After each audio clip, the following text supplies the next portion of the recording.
our final speaker is Arash Morattab, who lost his brother, Arvin Morattab, and his wife, Aida Farzaneh. He is also vice president of Association of Families of Flight PS-752 victims. Arash, please tell us, when was the last time that you spoke to your brother, and what are your expectations from Canadian politicians regarding IRGC? Time is yours, sir. IRGC murdered my brother and my sister-in-law Aida on January 8th, 2020.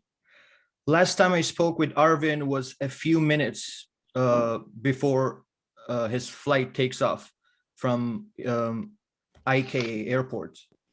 I was reading the news. I was really worried about what's gonna happen with the situation. And I was asking for his flight number. I was checking the news. I was checking the flight radar website to see where's his flight going. And unfortunately for me, everything was so surreal and I was seeing everything real time. And I still can't believe it.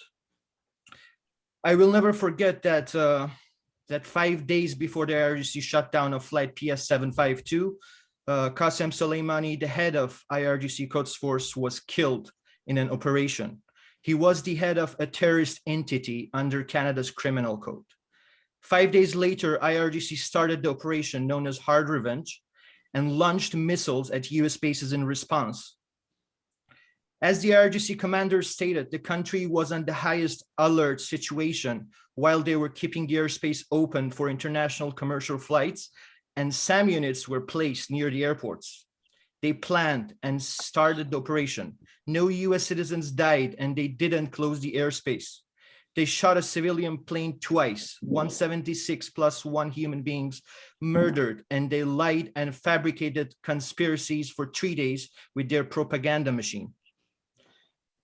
It was naive that some thought designating IRGC as a terrorist entity right away would work against the interests of the victims' families by hindering cooperation with the Iranian government. Which cooperation they were talking about? Now 471 days have passed and Iran's final report is out. The world saw that this brutal regime murders and mocks international laws. Did you know this report does not even mention the word IRGC, the main actor who accepted the responsibility for PS-752 missile shots? Last week, Security Chief Officer told Globe and Mail PS-752 shutdown was intentional and a conscious attack. Now the world is waiting for Canada's response to all these human rights violations by IRGC and the regime. In January 2018, even before the PS-752 atrocity, the House of Commons passed a motion to list IRGC as a terrorist entity. But this has not yet been implemented by the government. We don't know why. Terrorist acts are broadly defined in Canadian law.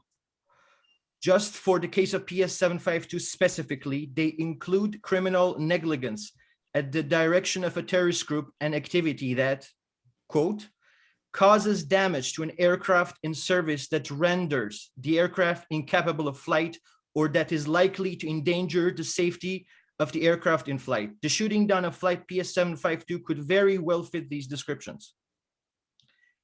It is important to know that Islamic Revolutionary Guard Corps is a parallel force to the army, created after the mullahs seized power in 1979.